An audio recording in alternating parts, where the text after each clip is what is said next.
ইসলাম বলেছেন, একজন মুমিনের পায়ে যদি একটা কাঁটা বিঁধে, চলতে চলতে একটা কাঁটা বিঁধে, এর বিনিময়ে আল্লাহ পাক তার গুনাহগুলো মাফ করে দিবেন।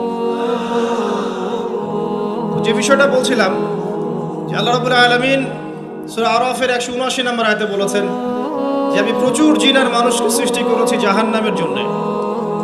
যার দলিল আমরা একটা হাদিস থেকে দিলাম যে উম্মতে মুহাম্মাদি 73 দলে ভাগ হয়ে যাবে, যার 72টা দলই জাহান্নামে যাচ্ছে, একটা জান্নাতে যাবে। তার মানে সংখ্যা কম হচ্ছে। আরেকটা দলিল দিচ্ছিলাম যে আল্লাহ রাব্বুল আলামিন কুরআনুল কারীমের শব্দের অপচয় করেন না।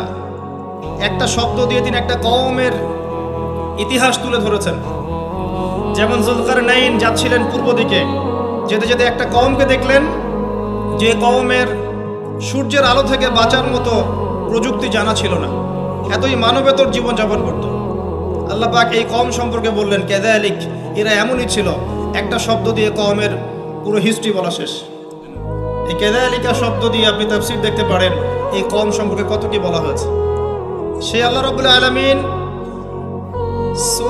সূরাতুর রহমানের মধ্যে একই আয়াত 31 বার রিপিট করলেন বা 32 বার রিপিট করলেন। ফাবিআইয়ি আলাই রাব্বিকুমা তুকাযিবান, মানে কি, কারণটা কি? কারণ এই সূরার মধ্যে এমন কিছু আছে যেটা আল্লাহ পাক চাচ্ছেন আমরা বেশি বেশি করে বুঝি। তোমরা আল্লাহর কোন কোন নিয়ামতকে অস্বীকার করবে? আল্লাহ রাব্বুল আলামিন আমাদেরকে কৃতজ্ঞ হতে বলছেন এই সূরার মধ্যে। আমরা যদি আল্লাহর নিয়ামত চতুর্দিকে দেখি তাহলে গুণে শেষ করতে পারবো না। আল্লাহ পাক বারবার স্মরণ করাচ্ছেন তোমরা আল্লাহর কোন কোন নিয়ামতকে অস্বীকার করবে। এরপরেও মানুষ আল্লাহদ্রোহী আচরণ করছে। সহিহ বুখারীর মধ্যে 4 বার এই হাদিসটা আসার মানে হচ্ছে যে আল্লাহ পাক এখানেও বোঝানোর চেষ্টা করছেন যে জাহান্নাম থেকে বাঁচার জন্য আমাদের কত সতর্ক থাকা উচিত। হাদিসটা হচ্ছে এই, কিয়ামতের মাঠে আল্লাহ রাব্বুল আলামিন আদম আলাইহিস সালামকে ডাকবেন। আদম আলাইহিস সালামের নাম তো শুনেছেন, তিনি কে? আদি পিতা। তাকে কি কারণে সম্মানিত করা হয়েছিল বলেন? তাকে কি কারণে সম্মান দেওয়া হয়েছিল? জ্ঞানের কারণে। তাকে ফেরেশতারা সিজদা করলেন কি কারণে? শারীরিক গঠনের কারণে, শক্তির কারণে, জ্ঞানের কারণে। এই জ্ঞান এখন আমাদের মধ্যে চরম অভাব। এই জ্ঞানের চর্চার চরম অভাব আছে আমাদের মধ্যে এখন। আমরা জ্ঞান চর্চা করতে চাই না। আমরা স্লোগান দিতে চাই যে আল কোরআনের আলো ঘরে ঘরে জ্বালো, কিন্তু প্রত্যেকটা ঘরে একটা করে কোরআনের হাফেজ নাই। এমনকি প্রত্যেকটা ঘরে একটা করে মানুষও পাওয়া যাবে কিনা যারা কোরআন বিশুদ্ধ করে তেলাওয়াত করতে পারে। তবে একটা কথা বারবার বলি যে এইসব আইওয়াশ শোডাউন দিয়ে ইসলামের কোনো কল্যাণ নাই। ইসলামের কল্যাণ কনস্ট্রাকটিভ কাজ করতে হবে। প্রথমে জ্ঞান চর্চা করতে হবে, ক্লাসিক্যাল সাবজেক্টগুলো পড়তে হবে। ফর এক্সাম্পল কোরআন, আরবিক সাহিত্য, ফর এক্সাম্পল হাদিস, রাসূলের জীবনী সাল্লাল্লাহু আলাইহি ওয়াসাল্লাম, ফর এক্সাম্পল সিরাত, ইসলামের হিস্ট্রি, ইসলামিক ইকোনমিক্স, জিওপলিটিক্স, এবং আপনি যেখানে পড়ছেন সায়েন্স, আর্টস, কমার্স, এগুলো পড়বেন। পড়াশোনা করে জ্ঞান চর্চা করতে আমরা চাচ্ছি না, আমরা রাতারাতি ফল পেতে চাই। এই জন্য আইওয়াশ শোডাউনে বেশি ব্যস্ত থাকি। এগুলোতে ইসলামের কোনো খায়ের নাই, কল্যাণ নাই। আসেন, আদম আলাইহিস সালামকে আল্লাহ পাক ডাকবেন, ডেকে বলবেন তোমার সন্তানদের মধ্য থেকে জাহান্নামীদেরকে আলাদা করে দাও। আদম আলাইহিস সালাম বলবেন হে আল্লাহ কতজনকে আলাদা করে দেব? আল্লাহ রাব্বুল আলামিন বলবেন প্রতি 1000-এ 999 জনকে জাহান্নামের জন্য আলাদা করে দাও। বলেন ইন্না লিল্লাহ ওয়া ইন্না ইলাইহি রাজিউন। প্রতি 1000-এ 999 জনকে জাহান্নামের জন্য আলাদা করে দাও। আপনি গাণিতিকভাবে এটাকে ব্যাখ্যা করতে যায়েন না। এখানে বোঝানো হচ্ছে মেজরিটি, অর্থাৎ বেশিরভাগ মানুষ জাহান্নামে যাচ্ছে, কোনো সন্দেহ নেই। এটা ঠিক, জাহান্নামে যাওয়ার পরে কবিরা গুনাহগার যে ব্যক্তিরা আছে তাদের জন্য নবী সাল্লাল্লাহু আলাইহি ওয়াসাল্লাম সুপারিশ করবেন। এবং যার অন্তরে সরিষা দানা পরিমাণ ঈমান ছিল, মন থেকে লা ইলাহা ইল্লাল্লাহ সাক্ষ্য দিয়েছে, একদিন না একদিন সে জান্নাতে যাবে ইনশাআল্লাহ। কিন্তু আমরা কি চাইবো জাহান্নামের শাস্তি ভোগ করে জান্নাতে যেতে? জাহান্নাম কি এটা একটা হাদিস দিয়ে বুঝাচ্ছি। আল্লাহ রাব্বুল আলামিন এই পৃথিবীর সবচেয়ে সুখী মানুষটাকে, এই পৃথিবীতে যার কোনো দুঃখ কষ্ট কিচ্ছু ছিল না, এই মানুষটাকে ডেকে নিয়ে আসবেন। ডেকে নিয়ে এসে জাহান্নামে ঢুকাবেন এক মুহূর্ত সময়ের জন্য, ধরেন 1 সেকেন্ড বা 1 ন্যানো সেকেন্ড। এরপরে বের করে নিয়ে আসবেন, নিয়ে এসে বলবেন পৃথিবীতে কি সুখে ছিলে? সেই ব্যক্তি বলবে সুখ কি জিনিস হে আল্লাহ আমি জানি না। আমি কি বুঝাতে পারছি ভাই? সুখ কি জিনিস আমি জানি না। আর আল্লাহ রাব্বুল আলামিন এই পৃথিবীর সবচাইতে কষ্টে থাকা মানুষটাকে ডেকে নিয়ে আসবেন, এনে জান্নাতে ঢুকাবেন, ঢুকে 1 মুহূর্ত সময় রাখবেন, বের করে নিয়ে আসবেন। বলবেন পৃথিবীতে কষ্টে ছিলে? সেই বান্দা বলবে কষ্ট কি জিনিস আল্লাহ আমি জানি না। এটাই সেই আয়াতের ব্যাখ্যা বলা যায়। আল্লাহ পাক বলেছেন কুল্লু নাফসিন যায়িকাতুল মাউত, প্রত্যেকটা নফস বা আত্মা মৃত্যুর স্বাদ গ্রহণ করবে। ফাইন্নামা তুওয়াফাউনা উজুরাকুম ইয়াওমাল কিয়ামাহ, কিয়ামতের মাঠে তোমাদের পূর্ণ প্রতিদান দেয়া হবে। ওই দিন ফামান যুহজিহা আনিন নার ওয়া উদখিলাল জান্নাহ ফাকাদ ফাজ, সেদিন যাকে আল্লাহ পাক জাহান্নাম থেকে বাঁচাবেন, জান্নাতে প্রবেশ করাবেন, একমাত্র সে ব্যক্তি সফল, আর কেউ সফল না। এই আয়াতটা হচ্ছে দ্য ডেফিনেশন অফ সাকসেস, যার পিছনে আমরা ছুটছি। আমরা সাফল্যের পিছনে ছুটি না। সফল হতে হবে, নিজের পায়ে দাঁড়াতে হবে, টাকা পয়সা করতে হবে, বাড়ি গাড়ি করতে হবে, ব্যাংক ব্যালেন্স করতে হবে, জমি জমা করতে হবে, একটা সুন্দরী গার্লফ্রেন্ড চাই, একটা স্ত্রী চাই, তাই না? আমরা সাফল্যের পিছনে ছুটতে চাই। আর আমাদেরকে বস্তুবাদী দর্শন শেখায় এগুলোই সাফল্যের মানদণ্ড। তা আল্লাহ পাক এখানে বলছেন যাকে জাহান্নাম থেকে বাঁচানো হবে আর জান্নাতে প্রবেশ করানো হবে, এই ব্যক্তি ছাড়া কেউ সফল না।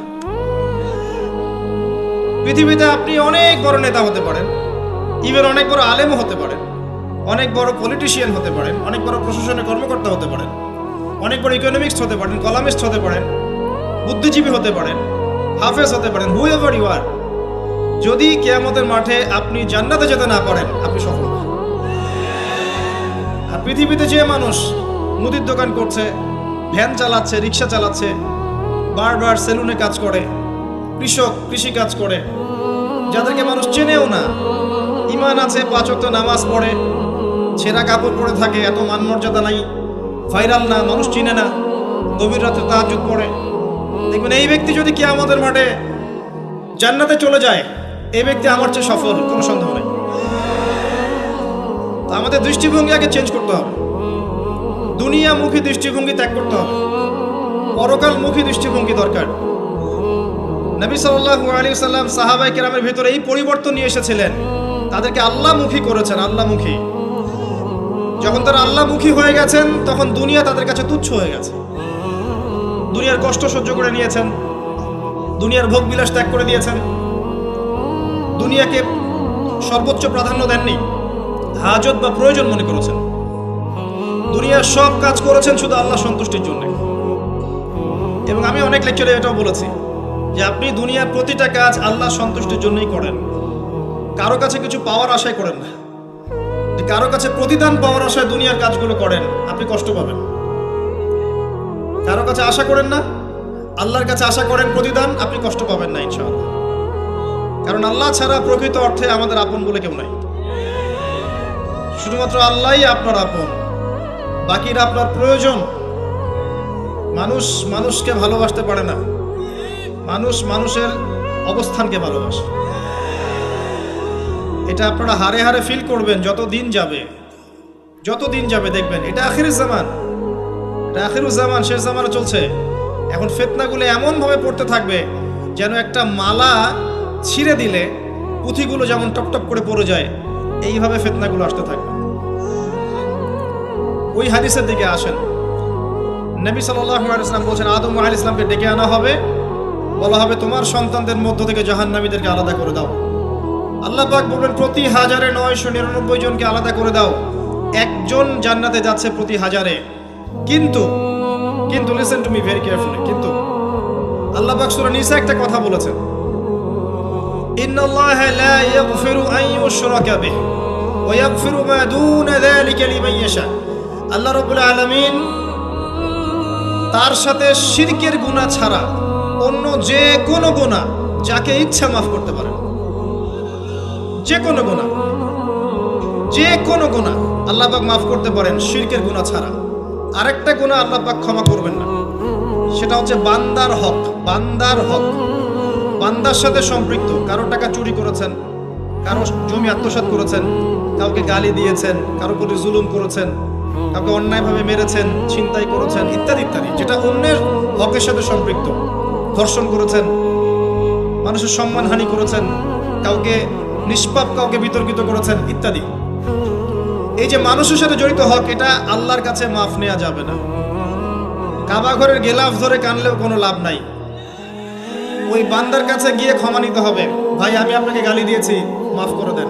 ভাই, আমি তোমার টাকা চুরি করেছিলাম, এই নাও, ফেরত নাও। বোন, তোমার সম্পত্তি আমি দেই নাই, নিয়ে নাও। প্রতিবেশী, তোমার জমি আমি নিয়েছি, নিয়ে নাও। এটা দুনিয়াতে করতে হবে। অন্যথায় পরকালে দেখবেন যে মানুষের সাথে জড়িত হকের জন্য মানুষটা দাঁড়িয়ে আছে। একজন ব্যক্তি উঠেছে, নামাজ, রোজা, হজ, যাকাত সব নেকি নিয়ে উঠেছে। ওঠার পরে দেখছে সামনে অনেক মানুষ দাঁড়িয়ে আছে। কি জন্য দাঁড়িয়ে আছে? কারো টাকা নিয়ে শোধ করে নাই, কাউকে গালি দিয়েছে, কারো প্রতি জুলুম করেছে, কারো প্রতি অন্যায় করেছে, এরা দাঁড়িয়ে আছে, হক চাচ্ছে। তখন কিভাবে শোধ করবে? আল্লাহ পাক বলবেন, তোমার নেকি ওদেরকে দিয়ে দাও। তখন শেয়ার রেটের মাধ্যমে নেকি চলে যাবে। কথা বুঝতে পারছেন? তখন আরো অত্যাধুনিক প্রযুক্তি থাকবে, নেকি কনভার্ট। আর নেকি দিতে দিতে যদি নেকি শেষ হয়ে যায়, তখন ওই ব্যক্তিদের গুনাহ তার আমল নামায় চলে আসবে। তারপর ওই ব্যক্তিরা জান্নাতে যাবে, এই ব্যক্তি জাহান্নামে যাবে। অতএব দুনিয়াতে মানুষের সাথে জড়িত কোনো হক রাখেন না। আল্লাহ পাক বলছেন, শিরকের গুনাহ ছাড়া আল্লাহ যে কোনো গুনাহ মাফ করতে পারেন। আর এই যে কুফরি এবং মানুষের সাথে জড়িত হক, আল্লাহ মাফ করবেন না। এখন আল্লাহ যদি শিরকের গুনাহ ছাড়া সব গুনাহ মাফ করতে পারেন, আর আল্লাহ পাক তো ওয়াদা করেছেন নবী সাল্লাল্লাহু আলাইহি ওয়াসাল্লামকে মেরাজের রাতে, যে তোমার উম্মতের যে কোনো ব্যক্তি যদি শিরক না করে আমার সামনে হাজির হয়, আমি তাকে মাফ করব। একটা হাদিসে কুদসির মধ্যে এটাও আছে, হে আদম সন্তান, তুমি যদি আসমান এবং জমিন সমপরিমাণ গুনাহ নিয়ে আমার সামনে দাঁড়াও, কিন্তু আমার সাথে কাউকে শরীক করনি, তাহলে আমি আল্লাহ তোমার সামনে আসমান জমিন সমান ক্ষমা নিয়ে দাঁড়াবো। আবার নবী সাল্লাল্লাহু আলাইহি ওয়াসাল্লাম সুপারিশ করবেন, যার অন্তরে এক জাররা পরিমাণ ঈমান থাকবে, তারা জান্নাতে যাবে। তাহলে কি কারণে 1999 জন মানুষ জাহান্নামে যাবে? উত্তরটা দেন দেখি। তাদের আমল নামে কিসের পাপ থাকতে পারে? কিসের? এটা বোঝার জন্য কি পিএইচডি করার দরকার আছে? এখন দেখেন, কিছু মানুষ আছে যারা বলছে যে ঈসা ইবনে মারিয়াম আল্লাহর সন্তান। নাউযুবিল্লাহ। এটা শিরক নয়? এবং তাদের সংখ্যা পৃথিবীতে 700-800 কোটির মতো, নাকি আরো কম বেশি হবে? যারা চলে গেছে, যারা আছে এবং যারা আসবে। কিছু মানুষ বলছে উযায়ের আলাইহিস সালাম আল্লাহর সন্তান। নাউযুবিল্লাহ। এরা হচ্ছে জিউস, যারা এখন প্যালেস্টাইন দখল করে আছে। আর এই কথা বলতে আমাদের বুকে ভয় থাকা উচিত নয় যে ওইটা আমাদের জমি, তাদের জমি নয়। ওখানকার ঘটনা হচ্ছে এমন, একটা উপমা দিয়ে বোঝানো যায়। মনে করেন আপনি আপনার ঘরে বসে আছেন, আপনার দরজায় একজন মেহমান এসেছে। মেহমান নক করছে, ঠক ঠক ঠক। ভাই, আমাকে একটু হেল্প করেন, আমি খাইনি অনেক দিন, আমার কাপড় নাই, আমার খাবার নাই, আমার থাকার জায়গা নাই, একটু আশ্রয় দেন। আপনি মাশাআল্লাহ মুসলিম, দয়া পরবশ হয়ে দরজা খুলে দিলেন, তাকে ড্রয়িং রুমে বসালেন, সুন্দর করে খাওয়ালেন, কাপড় দিলেন, রেস্ট করার জায়গা দিলেন। এবার সে সেখানে থাকতে থাকতে পরিকল্পনা করলো যে আপনাকে আপনার বাসা থেকে বের করে দিবে। একদিন আপনাকে ঘাট ধরে আপনার বাসা থেকে বের করে দিল, দিয়ে দরজার ভিতর থেকে লাগিয়ে দিল। এখন দরজার বাইরে দাঁড়িয়ে আপনি নক করছেন, আমার ঘর আমাকে ফেরত দাও, আমার ঘর আমাকে ফেরত দাও। আর এই ব্যক্তি বলছে আপনি জঙ্গি, আপনি সন্ত্রাসী। এটা হচ্ছে সবচেয়ে সেরা উদাহরণ, প্যালেস্টাইন এক্সাম্পলের। তো এরা বলছে উযায়ের আলাইহিস সালাম আল্লাহর সন্তান। একটা কথা আমি বলি, হতাশ হবেন না। ফেরাউন তার দলবল নিয়ে যখন লোহিত সাগরে ধাওয়া করছিল মুসা আলাইহিস সালামকে, আল্লাহ পাক কি করেছেন? আল্লাহ পাক সব সৈন্যকে আগে লোহিত সাগরে এনেছেন, আনার পরে মুসা আলাইহিস সালামকে পার করে দিয়েছেন। তারা যখন মাঝখানে এসেছে, তখন আল্লাহ পাক ডুবিয়ে দিয়েছেন। ঠিক আছে, আল্লাহ পাক ঠিক একই কাজটা করবেন ইনশাআল্লাহ এই জেরুজালেমে ইনশাআল্লাহ। সবাইকে এনেছেন আল্লাহ পাক পৃথিবীর বিভিন্ন জায়গা থেকে। একটা নির্দিষ্ট সময় পর্যন্ত ওরা বিশ্বকে রুল করবে সামনে, একটা নির্দিষ্ট সময় পর্যন্ত এরা বিশ্বকে শাসন করবে সামনে অচিরেই। কিন্তু এরপরে আল্লাহ রাব্বুল আলামিন ঈসা ইবনে মারইয়ামকে নামাবেন এবং তার হাতে তাদের নেতা মাসিহুদ দাজ্জাল নিহত হবে ইনশাআল্লাহ তাআলা। এবং পুরো কমিউনিটি একসাথে কোলাপস করে যাবে, পৃথিবী থেকে তার নাম অস্তিত্ব মুছে যাবে ইনশাআল্লাহ। আল্লাহ পাক ওই লোহিত সাগরের সুন্নাহ এখানে অ্যাপ্লাই করবেন ইনশাআল্লাহ। আল্লাহ পাক এই কারণে একত্রিত করেছেন, এটা আল্লাহ পাকের স্টাইল সুন্নাহ। আসেন, এরা বলছে উযাইর আলাইহিস সালাম আল্লাহর সন্তান। আবার দেখেন কিছু মানুষ বলছে আল্লাহকে পাওয়ার জন্য স্ট্যাচু ওয়ার্শিপ করা যায়, এরা হচ্ছে আল্লাহকে পাওয়ার মাধ্যম। কিছু মানুষ বলছে কবরে সেজদা করা যায়, কবরে শায়িত ব্যক্তি আল্লাহর কাছে সুপারিশ করবে। কিছু মানুষ বলছে আল্লাহ ছাড়া অন্য কারো কাছে দোয়া করা যায়, তিনি অনেক বুজুর্গ ব্যক্তি ছিলেন, আমার দোয়া পৌঁছে দিবেন আল্লাহ পর্যন্ত। কিছু মানুষ বলছে আল্লাহ ছাড়া অন্য কারো নামে নজর করা যায়, জবাই করা যায়, কসম করা যায়, ইত্যাদি ইত্যাদি। আর কিছু মানুষ আল্লাহর হালালকে হারাম করছে, আল্লাহর হারামকে হালাল করছে। কিছু মানুষ তাকদীরকে অস্বীকার করছে, ভাগ্যকে অস্বীকার করছে। কিছু মানুষ দুনিয়া নিয়ে এতই ব্যস্ত হয়ে আছে, দিনের জাররা পরিমাণ ফিকির নাই। আবার কিছু মানুষ এই উম্মতের মধ্যে দাবি করছে মুহাম্মদ সাল্লাল্লাহু আলাইহি ওয়াসাল্লাম শেষ নবী নন, আরো নবী আসতে পারে, এবং তারা প্রকাশ্যে মাহফিল করার চেষ্টা করছে এখন বাংলাদেশে। আবার কিছু মানুষ বলছে আমরা কোরআন মানি, হাদিস মানি না। এই যতগুলো কথা আমি বললাম এর প্রত্যেকটাই হচ্ছে শিরক। এই শিরকগুলো হয় তিন ভাবে: চিন্তায় শিরক হয়, কথায় শিরক হয় এবং কাজে শিরক হয়। চিন্তা, কাজ এবং কথা, আকীদায় শিরক থাকে, আমলে শিরক থাকে, আবার কথাতেও শিরক থাকে। এই শিরকের পাপের কারণে আল্লাহ রাব্বুল আলামিন বেশিরভাগ মানুষকে জাহান্নামে দিবেন, বলেন নাউযুবিল্লাহ। কিন্তু কারো আমল নামায় যদি শিরকের পাপ না থাকে, শিরক থেকে তওবা করে যে কোনো পাপ নিয়ে সে কবরে যায়, 99% সম্ভাবনা আছে এই মানুষকে আল্লাহ পাক মাফ করে দিবেন। তাহলে আমরা আজকে এতটুকু শিখলাম, প্রথমে সবচেয়ে বেশি কেয়ারফুল থাকতে হবে শিরকের ব্যাপারে, সবচেয়ে বেশি কেয়ারফুল থাকতে হবে শিরকের ব্যাপারে এবং বেদাআতের ব্যাপারে। এটা কি জিনিস? বেদাত হচ্ছে এমন জিনিস, মানে আমিলা আমালান লাইসা আলাইহি আমরুনা ফাহুয়া রাদ। নবী সাল্লাল্লাহু আলাইহি ওয়াসাল্লাম বলেছেন, কেউ যদি এমন কোনো কাজ করে ইসলামের মধ্যে যেই কাজের পিছনে আমার কোনো দলিল নাই, প্রমাণ নাই, আমার পক্ষ থেকে কোনো আদেশ নাই বা নিষেধ নাই, কোনো হুজ্জত নাই, এটাই বেদাত, প্রত্যাখ্যাত। মানে আপনার প্রতিটা কাজ হতে হবে শুধুমাত্র নবী সাল্লাল্লাহু আলাইহি ওয়াসাল্লামের সুন্নাহ মতো। এই জায়গায় নতুন কোনো পদ্ধতি চালু করলে আপনি বেদাতি হয়ে যাবেন। বেদাতির পরিণতি কি? তার সমস্ত আমলগুলোকে আল্লাহ পাক ধুলো বানিয়ে দিবেন। দলিল সূরা ফুরকান, সবকিছু বলার সময় পাচ্ছি না মাহফিলে। আরো কি? আরো আছে। বুখারী হাদিসে এসেছে নবী সাল্লাল্লাহু আলাইহি ওয়াসাল্লাম হাউজে কাউসারের সামনে দাঁড়িয়ে থাকবেন এবং এই কাউসারের পানি যে একবার পান করবে কিয়ামতের মাঠে, সে আর কখনো পিপাসার্ত হবে না। নবী সাল্লাল্লাহু আলাইহি ওয়াসাল্লাম পানি পান করাবেন উম্মতকে, হঠাৎ পর্দা পড়ে যাবে। আল্লাহ নবী বলবেন ইন্নাহুম মিন্নি, এরা তো আমার উম্মত। পর্দা পড়ে গেল কেন?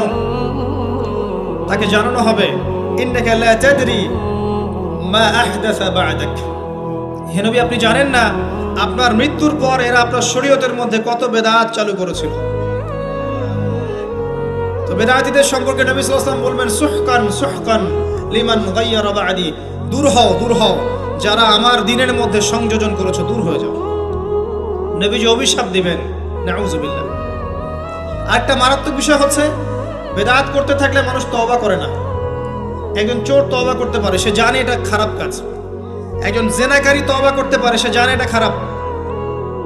একজন পতিতালয়ের মেয়ে তওবা করতে পারে, সে জানে এটা খারাপ। কিন্তু যে ব্যক্তি ইসলামের কাজ করছে ভালো মনে করে, সে মনে করছে এগুলো কল্যাণের কাজ, ভালো কাজ, সে কখনো তওবা করতে চাইবে না। এই কারণে বেদাতি শেষ পর্যন্ত তওবা করে না। অতএব শিরক আর বিদআতের এই পাপ থেকে দূরে থাকেন। এরপরে আমি সামনে যাই। আরেকটা মেজর জিনিস থেকে আমাদেরকে বেঁচে থাকতে হবে, সেটা হলো হারাম রিজিক। আজকে আমাদের রিজিকের যে সিস্টেমটা আছে, এর মধ্যে বেশিরভাগ পরিবারে হারাম রিজিক ঢুকে গেছে, বলে নাউজুবিল্লাহ। কেউ সরাসরি হারাম, কেউ ঘুরিয়ে ফিরিয়ে হারাম। সবচেয়ে বড় মারাত্মক যে হারামটা ঢুকেছে তার নাম হচ্ছে রিবা বা সুদ। ম্যাক্সিমাম আমরা সুদখোর। আমার কিসের দাড়ি টুপি এগুলো দেখার প্রয়োজন নাই, আমি নিজেও সুদখোর। কিভাবে? প্রত্যক্ষভাবে না হলে পরোক্ষভাবে। মনে করেন আমি একটা ফ্ল্যাটে ভাড়া থাকি, ফ্ল্যাটের মালিক আমার ভাড়ার টাকা দিয়ে তার ব্যাংকের লোন শোধ করে, পরোক্ষভাবে আমি সুদের সাথে সম্পৃক্ত আছি। আপনি বাঁচতে পারবেন না। এই জামানা সম্পর্কে নবী সাল্লাল্লাহু আলাইহি ওয়াসাল্লাম বলেছেন, এমন একটা জামানা আসবে যেই জামানায় মানুষ সুদ থেকে বেঁচে থাকতে পারবে না। যে বেঁচে থাকার চেষ্টা করবে তার গায়েও সুদের ছিটা ফোঁটা গিয়ে লাগবে, কোনো সন্দেহ নেই। এটা সেই জামানা, টপ টু বটম সব জায়গায় সুদ। আর জানি না এই আয়াতগুলো কোরআনে আছে কি না আদৌ, বা এগুলো মানুষকে শোনানো হয় কি না আদৌ। তা আমি আমার জায়গা থেকে চেষ্টা করছি। আল্লাহ পাক কোরআনে বলেছেন। কে বলেছেন? আল্লাহ বলেছেন। আমি অনুবাদ করছি, আমি জাস্ট অনুবাদক। সূরা বাকারা 279 থেকে পড়া শুরু করেন। আল্লাহ পাক বলছেন, ইয়া আইয়ুহাল্লাযীনা আমানু, হে মুমিনগণ, তুমি যদি মুমিন হয়ে থাকো, হে মুমিনগণ, ইত্তাকুল্লাহ, তোমরা আল্লাহকে ভয় করো। ইত্তাকুল্লাহ, তোমরা আল্লাহকে ভয় করো। ইত্তাকুল্লাহ, তোমরা আল্লাহকে ভয় করো। ওয়াযারু মা বাকিয়া মিনার রিবা, সুদের অবশিষ্ট অংশগুলো ছেড়ে দাও। ইন কুনতুম মুমিনিন, যদি প্রকৃত অর্থে মুমিন হয়ে থাকো। ওয়া ইন লাম তাফআলু, আমি আল্লাহ বলছি তোমরা যদি এটা না করো, ফাযরু বিহারবিন মিনাল্লাহি ওয়া রাসূলিহি, তাহলে আল্লাহ এবং তার রাসূলের সাথে যুদ্ধের ঘোষণা শুনে রাখো। গো অ্যাহেড, এখন রাস্তা আপনার। আমি অনুবাদ করে শুনিয়ে দিয়েছি, আপনার কান পর্যন্ত পৌঁছে গেছে। এখন decision is yours, path is yours, choose your path. রাস্তা আপনার, আপনি ফিক্স করেন কি করবেন।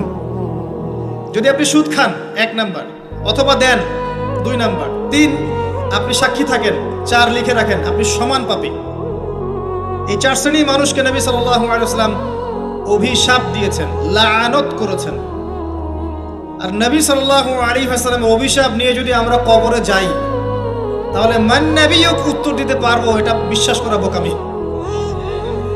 তার অভিশাপ নিয়ে যদি আমরা হাসরের মাঠে উঠি, হাউজে কাউসারের পানি পাবো, প্রত্যাশা করাটা বোকামি হবে। তার অভিশাপ নিয়ে যদি আমরা হাসরের মাঠে উঠি, তাহলে তিনি আমাদের জন্য সুপারিশ করবেন, এটা ভাবা বোকামি হবে। মেরাজের রাতে আল্লাহ রাসূল দেখে এসেছেন, এক শ্রেণীর মানুষকে রক্তের নদীতে ফেলে মাথা ফাটিয়ে দেয়া হচ্ছে। নবী জিজ্ঞাসা করলেন সাল্লাল্লাহু আলাইহি ওয়াসাল্লাম, এরা কারা হে জিবরাইল? জিবরাইল আলাইহিস সালাম বলেন, এরা আপনার উম্মতের সেই সব ব্যক্তি যারা ছিল সুদখোর, যারা সুদের মধ্য দিয়ে মানুষের রক্ত চুষে খেয়েছে। আজকে রক্তের নদীতে এদেরকে ফেলে মাথা ফাটিয়ে দেয়া হচ্ছে। কি করবেন আপনি ফিক্স করেন। ইসলাম তরবারির জোরে ছড়ায় নাই। আমি আপনার গর্দানে তরোয়াল ধরে বলবো না যে সুদ ছেড়ে দেন, বলবো? কেউ বলবে না। ইসলাম এভাবে ছড়ায় নাই। ইসলাম সৌন্দর্য দিয়ে ছড়িয়েছে, সুন্দর উপদেশ দিয়ে ছড়িয়েছে। উদউ ইলা সাবিলি রাব্বিকা বিল হিকমা ওয়াল মাউইযাতিল হাসানাহ ওয়াজাদিলহুম বিল্লাতি হিয়া আহসান। এভাবে ইসলাম ছড়িয়েছে। ফাযাক্কির ইন নাফাআতিয যিকরা সায়াযাক্কারু মান ইয়াখশা। হে নবী, আপনি উপদেশ দিন, যদি উপদেশ কাজে লাগে। শীঘ্রই যারা আল্লাহকে ভয় করে তারা আপনার উপদেশ গ্রহণ করবে ইনশাআল্লাহ। ওয়া ইয়াতাজান্নাবুহাল আশকা, যারা পাপাচারী ফাসিক তারা উপদেশ গ্রহণ করবে না। ফাযাক্কির ইন্নামা আনতা মুযাক্কির, আপনি উপদেশ দিন, আপনি শুধু উপদেশদাতা। লাস্তা আলাইহিম বিমুসাইতির, আপনি কারো উপর দারোগা নন। এটা একজন দায়ীর কাজ, একজন আলেমের কাজ, এর বেশি কিছু না। আমাদের ম্যাক্সিমাম রিজিকের মধ্যে সুদ ঢুকে গেছে। হয় আমরা খাচ্ছি, না হলে দিচ্ছি, না হলে সাক্ষী থাকছি, না হলে লিখে রাখছি। আরেকটা কথা বলি, এই হাদিসটাও শুনে রাখেন।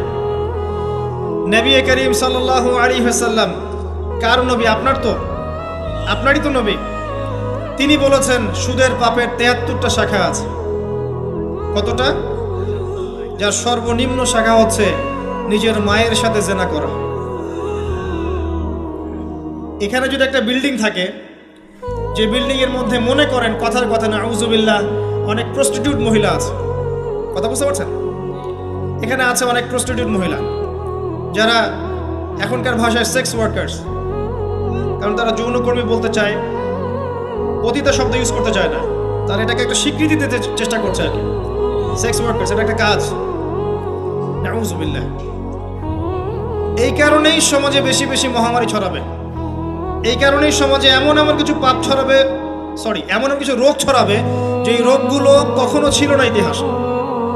এই কারণেই হাদিসে এসেছে শেষ জামানায় যখন অশ্লীলতা বেড়ে যাবে, বেহায়াপনা বেড়ে যাবে, নগ্নতা বেড়ে যাবে, তখন সমাজে বেশি বেশি এমন এমন রোগ ছড়াবে যে এই রোগগুলো আগে কখনো ছিল না। মনে করেন এখানে এমন একটা বিল্ডিং আছে, সেখানে কিছু সেক্স ওয়ার্কার্স আছে, এখানে কেউ ম্যানেজার, কেউ কাজ করে, কেউ মনে করেন দারোয়ান, কেউ মনে করেন ডিলার এগিয়ে দিচ্ছে, কেউ মনে করেন যে ঘরে ঢুকিয়ে দিচ্ছে, ইত্যাদি ইত্যাদি। এক একজন এক এক সেকশনে কাজ করছে, আর একটা কর্পোরেট সেকশনের মতো।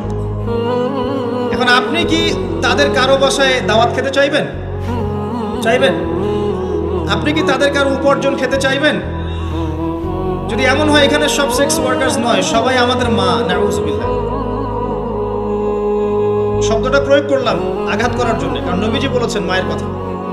মনে করেন এরা সবাই আমাদের মা, নাউজুবিল্লাহ। এখন কি আপনি এটাকে পছন্দ করবেন? এখানে যদি কেউ কাজ করে তার রিজিক খেতে চাইবেন? রিবার মধ্য দিয়ে আমরা এগুলো করছি, কোনো ফিকির নাই, যায় আসে না কাজ কারো কিছু, দিব্যি খাচ্ছে। যখন দেখবেন পাপ করতে করতে করতে করতে আমার মনের মধ্যে কোনো রিয়াকশন হচ্ছে না, তখন বুঝে নেবেন কলব মরে গেছে, ডিস্ট্রয়েড, ডেড হার্ট। হ্যাঁ, একজন মুমিনের পরিচয় হচ্ছে ছোট ছোট পাপ তার কাছে পাহাড়ের মতো মনে হবে, আর একজন ফাসিকের পরিচয় হচ্ছে বড় বড় পাপ তার কাছে মাছির মতো মনে হয়, তাড়ালেই চলে যাবে। আরো আছে, সেই বুখারীর একটা হাদিসে নবীজি বলেছেন, যে ব্যক্তি 1 দিরহাম সুদ খায় সে যেন 36 বার জেনা করেছে। একবার জেনা করার শাস্তি 100 বেত্রাঘাত এবং 1 বছরের জন্য বহিষ্কার, যেটাকে আমরা উস্কে দিয়ে এখন বলি কাছে আসার গল্প। একবার সূরা নূর পড়েন, সূরা নূরের প্রথম আয়াতগুলো পড়েন। যদি কেউ জেনা করে একবার 100 বেত্রাঘাত এবং 1 বছরের জন্য বহিষ্কার। আর যদি কোনো বিবাহিত ব্যক্তি করে তার শাস্তি হচ্ছে রজম, পাথর নিক্ষেপ করে হত্যা করা। আর 1 দিরহাম সুদ খেলে আপনি 36টা মেয়েকে রেপ করছেন। এবার চিন্তা করেন, এই শাস্তিগুলো যদি দুনিয়ায় কার্যকর না হয়, দুনিয়াতে যদি আমরা তওবা না করে যেতে পারি, পরকালে কার্যকর হবে কোনো সন্দেহ নাই। দুনিয়াতে শোধ করে যাওয়া ভালো পরকালের চাইতে। অতএব আল্লাহর ওয়াস্তে আমি হাত জোর করে রিকোয়েস্ট করছি, আল্লাহর ওয়াস্তে সুদ ছেড়ে দেন। ভ্যান চালায় খান, সবজি বিক্রি করে খান, একটা ছোট কাপড়ের ব্যবসা করে খান, একটা মাছের আড়ত করে খান, গবাদি পশু প্রতিপালন করে খান, কৃষিকাজ করে খান, আল্লাহর ওয়াস্তে সুদে যায় না। আপনার পুরো দুনিয়া এবং আখিরাত বরবাদ হয়ে যাবে, এবং আপনি এর মধ্য দিয়ে আল্লাহর সাথে যুদ্ধ করছেন, নবীর সাথে যুদ্ধ করছেন। এর উপরেও আছে পেপার মানির মধ্যে সুদ। ওই যে বললো 1 দিরহাম, এই দিরহাম আমার কি জিনিস? দিরহাম মানে রৌপ্য মুদ্রা, দিনার এটা কি জিনিস? স্বর্ণ মুদ্রা, ইসলামিক মুদ্রা। সেই যে চলে গেছে ব্রিটিশরা আসার আগে, এখন আর দেখা যায় না। একটা গোল্ড কয়েন যার মূল্যটাকে ইকোনমিক্সের ভাষায় বলে ইন্ট্রিনসিক ভ্যালু। এই ভ্যালুটা এই স্বর্ণ মুদ্রার ভিতরেই থাকে। একটা পেপার মানির ভ্যালু, ইন্ট্রিনসিক ভ্যালু এর ভিতরে থাকে না, এর বাইরে থাকে, যেটাকে আপনি নিয়ন্ত্রণ করতে পারবেন, কমাতে পারবেন, বাড়াতে পারবেন। আর এর সাথে যখন পেট্রো ডলার অ্যাড হয়েছে, তখন তো মাশাআল্লাহ জুলুম আরো উপরে উঠে গেছে। আর যারা পেট্রো ডলার সিস্টেম চালু করেছে, এইসব ভোগবিলাসী আরবদেরকে আমরা বলি এরা হচ্ছে আমিরুল মুমিনিন, নাউজুবিল্লাহ, সুবহানাল্লাহ। কত অন্ধ হলে মানুষ এদেরকে আমিরুল মুমিনিন মনে করতে পারে, যারা মুসলিমদের প্রপার্টি সব আমেরিকার হাতে তুলে দিয়েছে, আর সেই প্রপার্টি দিয়ে এরা বোম্বিং করে করে সারা বিশ্বের মধ্যে মুসলিম হত্যা করছে। আল্লাহ পাক সেই যে বলেছেন সূরা মাইদার মধ্যে 51 নম্বর আয়াতে, ইয়া আইয়ুহাল্লাযীনা আমানু হে মুমিনগণ, লা তাত্তাখিযুল ইয়াহুদা ওয়ান নাসারা আউলিয়া, হে মুমিনগণ তোমরা ইহুদি এবং খ্রিস্টানদেরকে বন্ধুরূপে গ্রহণ করো না। কে বলেছেন? আল্লাহর চেয়ে কি আমি জিওপলিটিক্স ভালো বুঝি? আল্লাহর চেয়ে আমি আমার ভালো মন্দ ভালো বুঝি? কাদেরকে বা'দুহুম আউলিয়া ও বা'দ, যারা একে অপরের বন্ধু, যারা একে অপরের বন্ধু। ওয়া মান ইয়াতাওয়াল্লাহুম মিনকুম ফাইন্নাহু মিনহুম, তোমাদের মধ্যে কেউ যদি ওদের দিকে মুখ ফিরায় সে তাদের অন্তর্ভুক্ত, এই উম্মার কেউ না তারা। যেই হোক, বিশ্বের এইসব নামধারী মুসলিম কান্ট্রিদের চাইতে বাংলাদেশের পররাষ্ট্রনীতি অনেক ভালো আছে, হাজার গুণে ভালো আছে। কি মনে করেন আর এসব ফাসেকা জালেমদেরকে আপনি আমিরুল মুমিনিন মনে করছেন? আল্লাহ পাক বোঝার তৌফিক দান করুন। আসেন, রিবার কথা বলতে গিয়ে কথাটা আসছি, ইন্ট্রিনসিক ভ্যালু বলে একটা বিষয় আছে।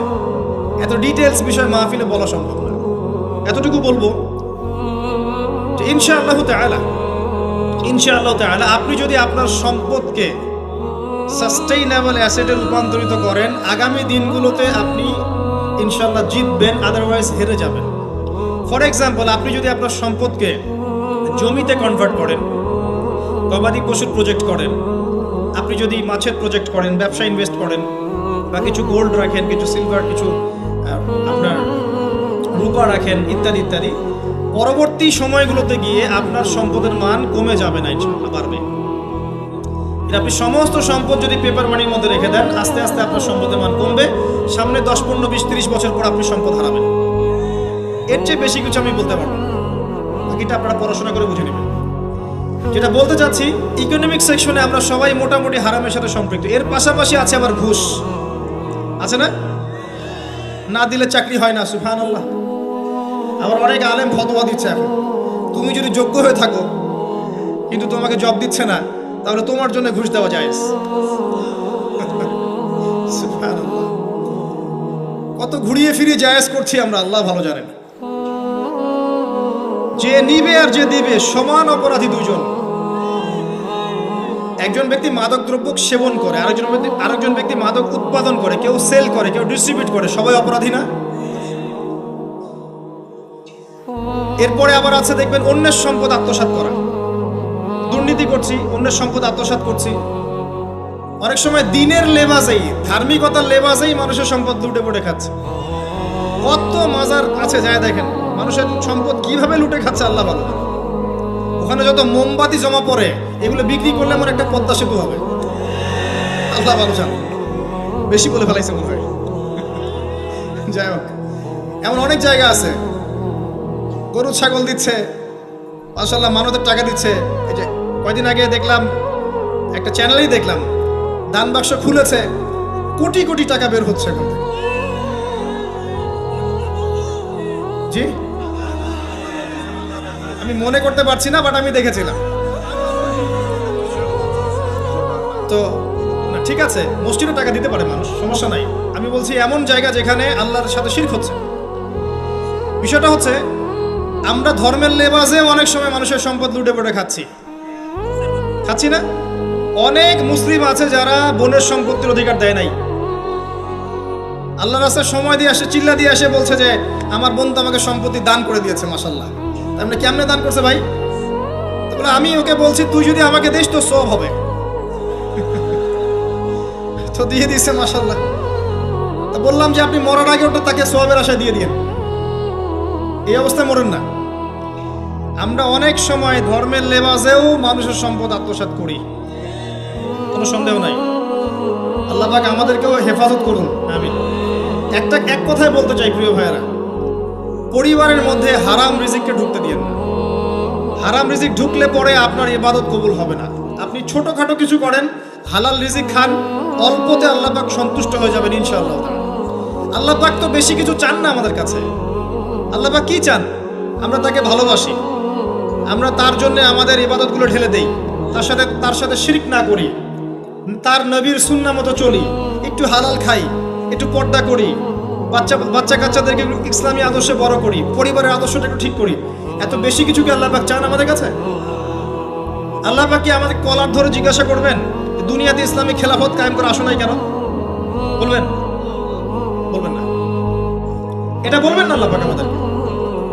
কিন্তু যাকে আল্লাহ পাক ওই ক্ষমতা দিয়েছেন তাকে বলবেন তোমাকে ক্ষমতা দিয়েছিলাম, তুমি কেন করো নাই? কথা বুঝতে পারছেন? সবার জন্য সবকিছু না, আমরা সাধারণ মানুষ। সাধারণ মানুষের জন্য সাধারণ কাজগুলো যথেষ্ট। একটু পড়াশোনা করেন, আল্লাহ পাক তৌফিক দান করুন। একটু আমল করেন, একটু পর্দা করেন, একটু হালাল খান, তাওহীদে থাকেন, সুন্নতে থাকেন, নবীর মতো লাইফ কাটান, 5 ওয়াক্ত নামাজ পড়েন, সামর্থ্য হলে যাকাত দেন, রমজান মাসে রোজা রাখেন, সামর্থ্য হলে হজ করেন, ইনশাআল্লাহ আপনি জান্নাতি। একটা হাদিস আমি পড়েছি ফয়জুল কালাম বইয়ের মধ্যে, মাদ্রাসায় পড়ানো হয়, ক্লাসিক্যাল একটা বই, সবাই কিনতে পারেন। ফয়জুল কালাম অত্যন্ত চমৎকার হাদিসের একটা বই। এর মধ্যে একটা হাদিস আছে যেটা পড়ে শান্তি লাগে, মনে হয় যে না আশা আছে পরকালে বাঁচার। সেটা হচ্ছে নবী সাল্লাল্লাহু আলাইহি ওয়াসাল্লাম সাহাবীদেরকে বলছেন যে তোমরা সাহাবীরা এমন একটা যুগে বাস করছো যেই যুগে ইসলামের 10% কেউ যদি ছেড়ে দেয় সে ধ্বংস হয়ে যাবে। কথা বুঝতে পারছেন? সাহাবীদেরকে নবীজি বলছেন তোমরা এমন একটা যুগে বাস করছো যেই যুগে যদি ইসলামের 10% 1/10 কেউ ছেড়ে দেয় সে ধ্বংস হয়ে যাবে। কিন্তু তোমাদের পরে এমন একটা যুগ আসবে যেই যুগে মানুষরা যদি ইসলামের 10% ধরে রাখতে পারে সফল হয়ে যাবে। এটা সেই যুগ না? আপনার এই যুগে প্রতিটা সেক্টরেই ফিতনা। আপনার ধর্মে দেখবেন তাওহীদের মধ্যে শিরক, সুন্নতের মধ্যে বেদাত, আলেমদের মধ্যে বিভক্তি, কাদা ছোড়াছড়ি, গালাগালি, হিংসা বিদ্বেষ, পরশ্রীকাতরতা, কত কি দেখতে পাচ্ছেন। আপনি ধর্মের মধ্যে শিরক দেখছেন, বেদাত দেখছেন, অর্থনীতিতে হারাম দেখছেন, পরিবারের মধ্যে বস্তুবাদিতা দেখছেন, কি দেখছেন না? সমাজের মধ্যে জেনা দেখছেন, পর্নোগ্রাফি দেখছেন, ফ্রি মিক্সিং দেখছেন, ফ্যামিনিস্ট রেভলিউশন দেখছেন, নগ্নতা দেখছেন, কি দেখছেন না? অর্থনৈতিক জীবনে আপনি এগুলো দেখছেন, বৈশ্বিক জীবনে আপনি মারামারি, কাটাকাটি, রাহাজানি দেখছেন, হত্যা, রক্তপাত দেখছেন। কোন যুগে বসে আছেন আপনি? এই যুগে আপনি 10% আমল করেন, জান্নাতি হয়ে যাবেন ইনশাআল্লাহ। আল্লাহ পাক তৌফিক দান করুন, কবুল করুন। একটা বিষয় হচ্ছে আমল করা, একটা বিষয় হচ্ছে আকীদা পোষণ করা। আমি যদি আকীদা পোষণ করি যে ইসলামের মধ্যে, কোরআন এবং সুন্নাহর মধ্যে প্রতিটা বিষয়ের সমাধান আছে, এটা যদি আপনি বিশ্বাস করেন, এরপরে অল্প আমল করেন, কোনো সমস্যা নেই ইনশাআল্লাহ। কারণ আপনার আকীদা ঠিক আছে। আপনি আমল করতে পারেন নাই, কিন্তু আকীদা ঠিক ছিল। আপনি মেনে নিয়েছেন লা ইলাহা ইল্লাল্লাহ, কোনো ইলাহ নেই আল্লাহ ছাড়া, মুহাম্মাদুর রাসূলুল্লাহ, কোরআন হুজ্জাতুল্লাহ, কোরআন আল্লাহর হুজ্জাহ, সুন্নাহ তরিকাতুন নবী, এটা আল্লাহর নবীর তরিকা। এগুলোর মধ্যে সব কিছুর সমাধান আছে, এটা আপনি মেনে নিয়েছেন মন থেকে। এবার আমল করতে গিয়ে আপনি পারছেন না।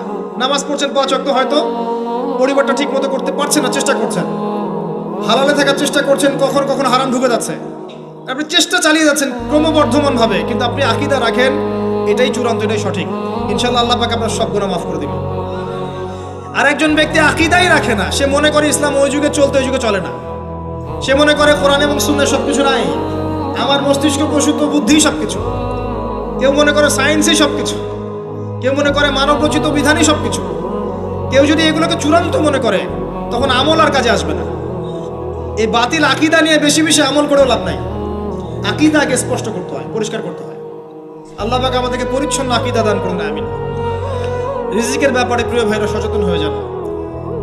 এরপরে চলে আসেন একটা মৌলিক জায়গায় আসবো, ফ্যামিলি। এখানে মা বোনরা আছেন, এখানে অনেক যুব সমাজের তরুণ তরুণীরা আছে, আমাদের পিতৃস্নেহ পিতৃমহ অনেক আমাদের পিতামহরা আছেন। এটা একটা ভালো সুযোগ এই পরিবার সম্পর্কে দুটো মৌলিক কথা বলার জন্য। আমি অনেক দিন থেকে চাচ্ছিলাম এমন একটা পরিবেশ। লিসেন ভাই, আল্লাহ পাক একটা আয়াতে বলেছেন, সূরা তাহরিম আয়াত নাম্বার 6, ইয়া আইয়ুহাল্লাযীনা আমানু, হে মুমিনগণ, কু আনফুসাকুম, নিজে জাহান্নামের আগুন থেকে বাঁচো, ওয়া আহলিকুম নারা, তোমার পরিবার বর্গকে বাঁচাও, আলাইহা মালাইকাতুন গিলাজুন শিদাদ, যেই জাহান্নামে কঠোর মনের ফেরেশতা আছেন, লা ইয়াসুনাল্লাহা মা আমারহুম ওয়া ইয়াফআলুনা মা ইউমারুন, আল্লাহ পাক তাদেরকে যে আদেশ করেন সে আদেশ পালনে তারা বিন্দুমাত্র ভূক্ষেপ করে না, মানে বিন্দুমাত্র গাফেলতি করে না।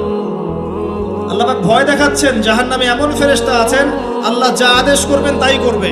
এই জাহান্নাম থেকে নিজে বাঁচো, পরিবার বর্গকে বাঁচাও। নিজে বাঁচবো কিভাবে? আমি বলে দিয়েছি কিভাবে। আপনি জ্ঞান অর্জন করবেন, আমল করবেন, হালাল খাবেন, তাওহীদে থাকবেন, সুন্নতে থাকবেন, ইনশাআল্লাহ বেঁচে যাবেন। পরিবার বর্গকে বাঁচাবেন কিভাবে? আসেন শুরু করি শুরু থেকে। শুরুটা হবে আপনার বিয়ে দিয়ে।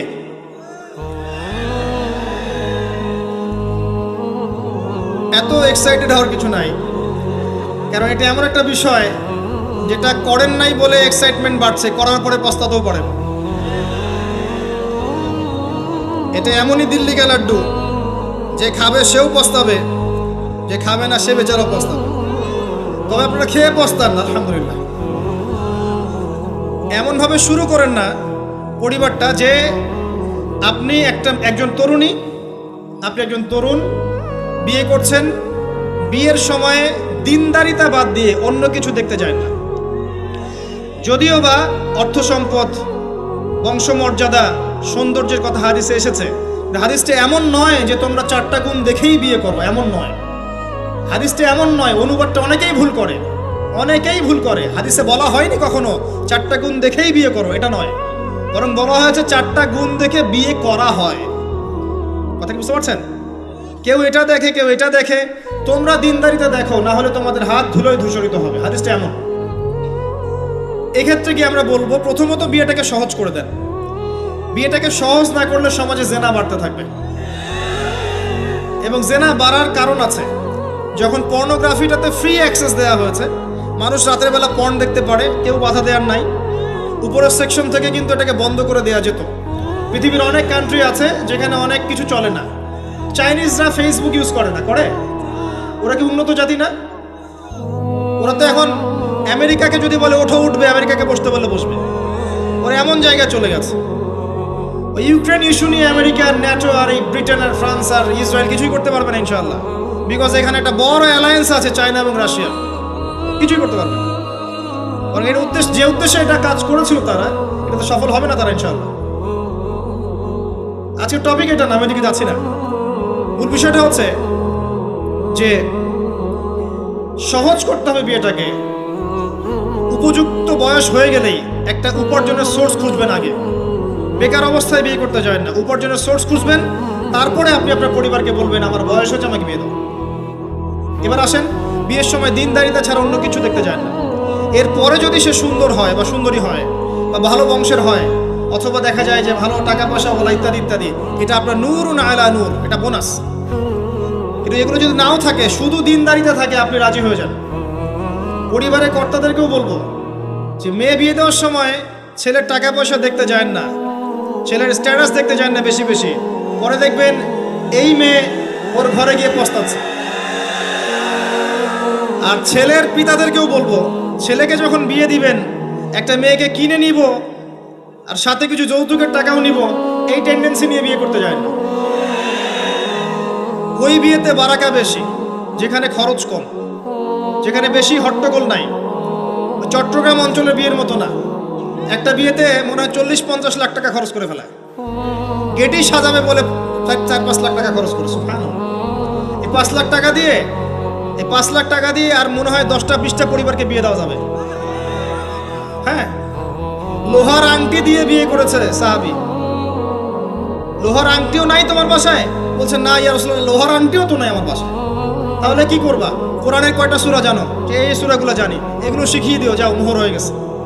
কত সহজ বিয়ে, কত সহজ। আর এখন যেটা হয়, মেয়ে খুঁজবে দিনদার বিল গেটস, আর ছেলে খুঁজবে দিনদার ক্যাটরিনা।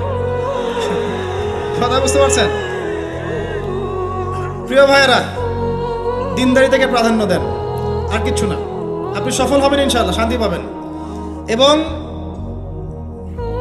বিয়ের পরে আল্লাহর পক্ষ থেকে একটা ভালোবাসা আসবে। যদি আপনি দেখেন যে আপনার স্ত্রী খাদিজা রাদিয়াল্লাহু আনহার মতো, আয়েশা রাদিয়াল্লাহু আনহার মতো, হাজেরা আলাইহিস সালামের মতো সবর করেনেওয়ালা, যে আপনাকে দিনের পথে এগোতে সাহায্য করে, তাহলে আর অন্যদিকে চোখ দেওয়ার দরকার নাই, রাজি হয়ে যান। এরপর আপনার পরিবার শুরু।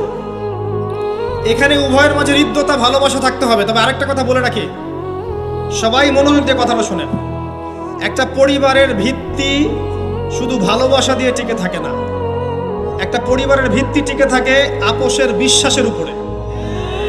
একে অপরকে বিশ্বাস করতে শিখতে হবে, একে অপরকে শ্রদ্ধা করতে হবে, একে অপরের সম্মান দিতে জানতে হবে। আপনাকে আপনার স্ত্রীকে আপন মনে করতে হবে, আপনাকে আপনার স্বামীকে আপন মনে করতে হবে। বাইরের মানুষ আপন নয়, এরা আপন আপনার। একজন লেবাস, পোশাক। এরপরে আপনি মোহর শোধ করেন, আপনি সন্তান সন্ততি নেন, সন্তান সন্ততিদেরকে আল্লাহর এবং তার রাসূলের আদর্শে বড় করে তোলেন। পরিবারের মধ্যে তালিম চালু করেন, তালিম। পরিবারের মধ্যে তাওহীদ রাখেন, সুন্নত রাখেন, একসাথে খেতে বসেন। স্ত্রীকে হাদিয়া দেন, স্ত্রীকে গিফট দেন, তাকে মাঝে মাঝে ঘুরতে নিয়ে যান, তাকে নিয়ে রিফ্রেশমেন্টে যান, তাকে সময় দেন, তাকে টাইম দেন, তাকে সময় দেন। নবী সাল্লাল্লাহু আলাইহি ওয়াসাল্লাম আয়েশা রাদিয়াল্লাহু আনহার কোলে মাথা রেখে কোরআন তেলাওয়াত করতেন। তার সাথে চাঁদনি রাতে দৌড়েছেন এবং চাঁদ দেখেছেন, সফর করেছেন, রাতের বেলা হেঁটেছেন, সময় দিয়েছেন, খালি পায়ে হেঁটেছেন। সময় দেন। এখন এমন একটা অবস্থা যে পুরুষদেরকে মনে করা হয় যে তারা হচ্ছে মানি মেকিং মেশিন, তারা খালি টাকা পয়সা মেক করবে, আর স্ত্রীরা হচ্ছে চুলা ঠেলবে সারাদিন। আমরা এমন মনে করে নিই আর কি। আবার এই যে ফ্যামিনিস্ট রেভলিউশন যখন থেকে আসছে, ফ্যামিনিস্ট রেভলিউশন কি জিনিস? দাজ্জালের ফলোয়ার্স আর কি, যে মেয়েদেরকে আপনি ঘরে রাখতে পারবেন না। তো তারা যখন থেকে এসেছে, ইমার্জ করেছে, তখন থেকে তার একটা কনসেপ্ট দিয়েছে যে পুরুষ আর নারী একে অপরের প্রতিদ্বন্দ্বী। দেখবেন প্রতিদ্বন্দ্বিতামূলক কথাবার্তা বলে। স্বামীর মুখের উপর তর্ক করতে যাবেন না। স্বামীকে বাইরের অনেকগুলো বিষয় ফেস করতে হয়। একজন স্বামী মনে করেন প্রশাসনে চাকরি করে, তাকে তার ডিউটি ফেস করতে হয়, তার বসকে মেনটেন করতে হয়, তার এগুলো সামলাতে হয়, তাকে বাজারঘাট করতে হয়, সারাদিন পরিশ্রম করে সে বাসায় ঢোকার পরে আপনি মুখটা গোমরা করে বসে থাকেন। স্বামী আহলান সাহলান করেন না, তাকে একটু আদর করেন না, মহব্বত করেন না, তো অটোমেটিকলি তো আপনার দিক থেকে তার মনটা চলে যাবে অন্যদিকে। স্বাভাবিক। আপনি আপনার স্বামীর জন্য সাজেন না, বাইরের মানুষের জন্য সেজে বুঝে আপনি মার্কেটে যান। প্রবলেম সেগুলা। এরা মনে করে স্বামী স্ত্রী একে অপরের প্রতিদ্বন্দ্বী, অথচ এরা একে অপরের পরিপূরক। একে অপরের পরিপূরক। উভয় হৃদ্যতা ভালোবাসায় পরিবার গড়ে ওঠে। যে পরিবারের মধ্যে হৃদ্যতা ভালোবাসা আছে, ওই পরিবারের বাচ্চা কাচ্চারা দেখবেন বড় আলেম হবে, বড় নেতা হবে, বড় কিছু হবে ইনশাআল্লাহ। যেখানে এগুলো নাই, ওই সন্তানরা বড় হয় হতাশার মধ্যে, কাজের বুয়ার কাছে, ডে কেয়ার সেন্টারে। এরা তো বড় হয়ে জঙ্গি হবে, সন্ত্রাসী হবে, স্বাভাবিক। ভালো প্যারেন্টিং দিতে পারে নাই। এরকম না বিষয়টা। সময় দিতে হবে, একে অপরের দায়িত্ব বুঝতে হবে, আপোষের মধ্যে বিশ্বাস থাকতে হবে, ভালোবাসা থাকতে হবে এবং সবরের মানসিকতা থাকতে হবে। মেয়েদের ব্যাপারে বলাই হয়েছে তারা বাঁকাহার, অতএব চাপ দিতে যায় না, ভেঙে যাবে। চাপ দিতে যায় না, ভেঙে যাবে। ওই অবস্থায় ছেড়ে দিলে ওই অবস্থায় থেকে যাবে। একটা কথা আমি বলি, আমি শিখেছি আমার লাইফ থেকে, আল্লাহ পাকের প্রতিটা সৃষ্টি এক একটা রূপক মেসেজ দিচ্ছে। জানেন, রাবার গাছ দেখেছেন? রাবার গাছ, যে গাছ থেকে রাবার হয়, গাছটাকে দেখবেন পরিচ্ছন্ন, গাছটা পরিষ্কার। যে নিজে পরিষ্কার করে সে নিজেও পরিচ্ছন্ন। জমিনের মধ্যে দেখবেন মৃত জমিন, বৃষ্টি পড়লো, সজীব হয়ে উঠলো, সবুজ ধান ক্ষেত। এই সবুজ ধান ক্ষেতটা আপনার যৌবন, আস্তে আস্তে ফসল হবে। এই ফসল হওয়ার টাইমটা হচ্ছে আপনার পৌরত্ব। এরপরে ফসলটা কেটে ফেলা হবে। এই ফসলটা আপনার ভালো কাজ, আমল সালেহ, এটাকে রেখে দেওয়া হবে। বাকিটাকে হলুদ বর্ণের যে খড়কুটো, এটাকে জ্বালিয়ে দেওয়া হবে। এই যে ধান গজালো, একটা সিজন গেল, এর মধ্যে আপনার দুনিয়ার জীবনের হায়াতের রূপকতা আছে। জি, পাহাড়কে দেখেন, পাহাড় বিশালতা নিয়ে দাঁড়িয়ে থাকে। ওর গায়ে যতই ঢিল মারেন, লাথি মারেন, সমালোচনা করেন, সে নড়বে না তার জায়গা থেকে। থাকবে, সে ওর জায়গায় স্টিল থাকবে, কিন্তু সে শান্ত থাকে, সে চিল্লাফাল্লা করে না। তাই যারা সাহসী, বীর, তারা বেশি কথা বলে না, শান্ত থাকে। যারা পাহাড়ের মতো দৃঢ়, ওরা বেশি কথা বলে না। সাগরকে দেখেন, বিশাল সাগর। কক্সবাজারে যান, সাগরকে বিশাল সাগর গর্জন করছে, ভিতরে অনেক সম্পদ, অনেক মাখলুক আছে। আপনি সামনে গিয়ে দাঁড়ান, বিনয়ের সাথে আপনার পা ধুয়ে দেবে, কোনো অহংকার করবে না। প্রতিটা সৃষ্টি আল্লাহ পাকের এক একটা মেসেজ দেয়। ঠিক মেয়ে মানুষও একটা মেসেজ দেয়। কি মেসেজ? আল্লাহ পাক মানুষকে সবচেয়ে সুন্দর করে সৃষ্টি করেছেন, আর মানুষের মধ্যে মেয়েদেরকে সবচেয়ে বেশি সুন্দর করে সৃষ্টি করেছেন।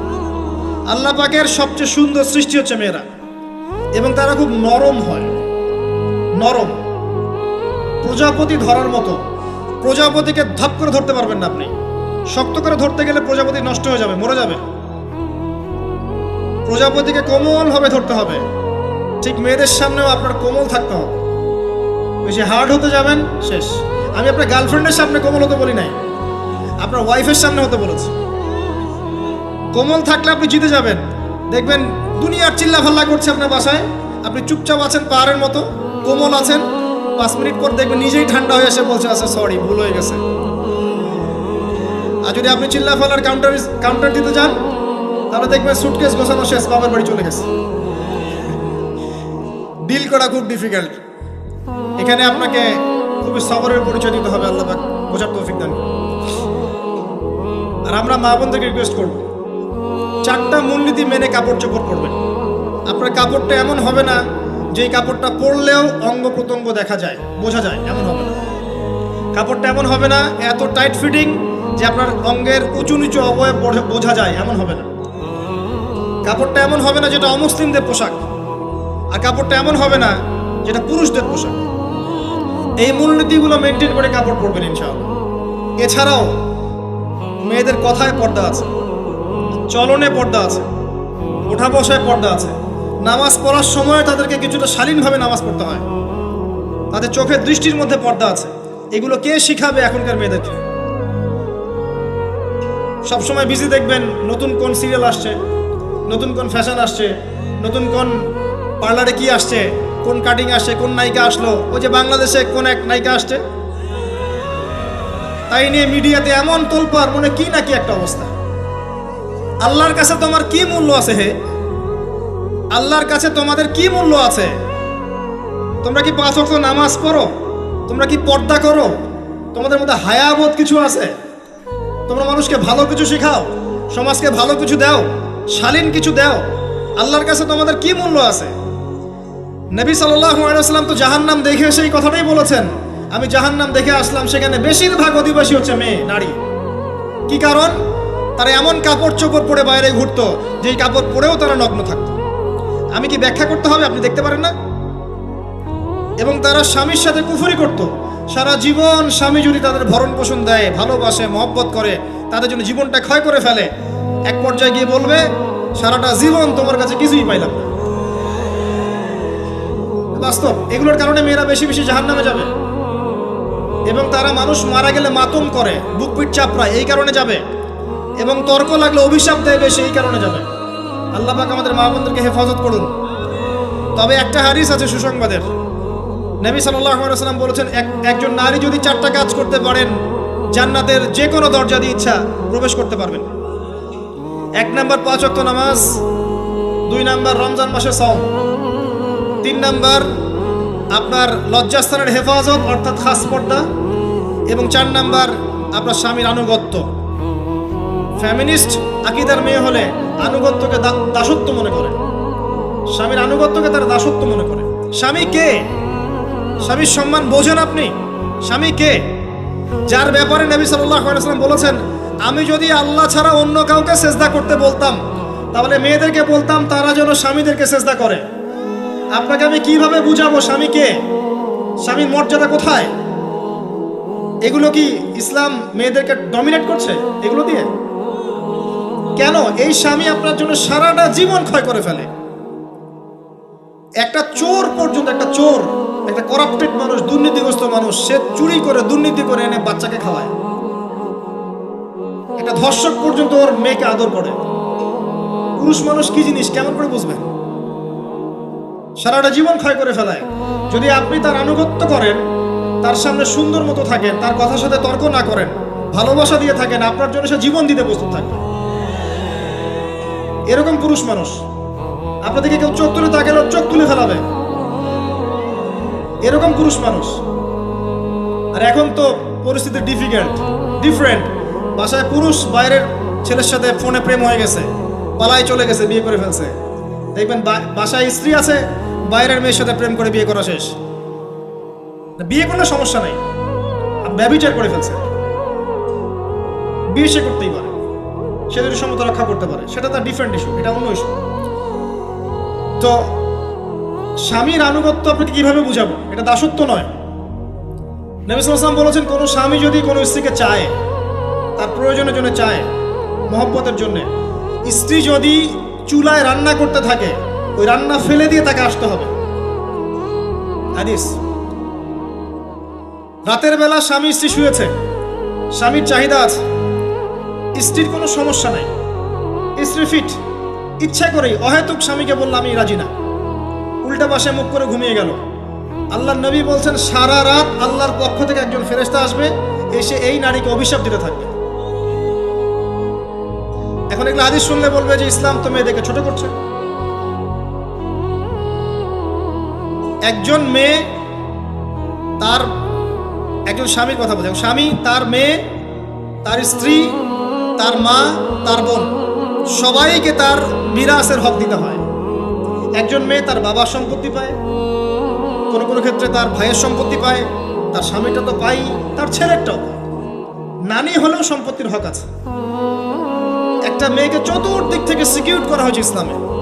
তারপরেও কিছু ফ্যামিনিস্টের কারণে এরা বলবে যে মেয়েদেরকে ইসলাম ছোট করছে। হ্যাঁ, মেয়েদেরকে ইসলাম কেন ছোট করছে? কারণ পর্দা করে যে বাইরে বেরোতে বলেছে, ঢ্যাং ঢ্যাং করে নগ্ন হয়ে বেরোতে নিষেধ করেছে, এই কারণে। যদি বলে যে হ্যাঁ ইসলাম আপনাদেরকে ফ্রি মিক্সিং এর স্বাধীনতা দিচ্ছে, আপনারা সবাই ফ্রি মিক্সিং করেন, গেঞ্জি পরেন, টি শার্ট পরেন, স্যান্ডো গেঞ্জি পরে বাইরে ঘুরে বেড়ান, টাইট ফিটিং প্যান্ট পরে বাইরে ঘুরে বেড়ান, সব জায়গায় আপনারা ফ্রি মিক্সিং করেন, পর্ন দেখেন, জেনা করেন, মদ খান, ইসলাম খুব ভালো। তখন তোমাদের জন্য তো ইসলাম নয়, তোমরা জাহান্নামে যাও, আল্লাহর কি আসে যায়? ইসলাম তোমাদের জন্য নয়, তোমরা জাহান্নামে গিয়ে মরো, ইসলামের কিচ্ছু যায় আসে না। আল্লাহর ওয়াস্তে পারিবারিক আদর্শের দিকে ফোকাস করেন প্রিয় ভাই।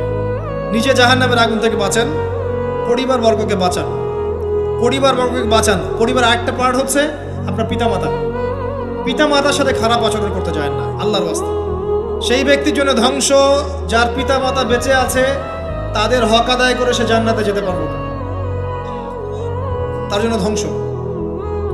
আরেকটা অংশ আছে আপনার সন্তান সন্ততি। বাচ্চা কাচ্চার প্যারেন্টিংটা খুব সুন্দর করে করেন। যখন আপনি স্ত্রীর সাথে মিলন করতে গিয়েছেন, তখন দোয়া পড়েন, আল্লাহুম্মা বিসমিল্লাহি আল্লাহুম্মা জান্নিবনা শাইতান ওয়া জান্নিবিশ শাইতান মা রাযাকতানা।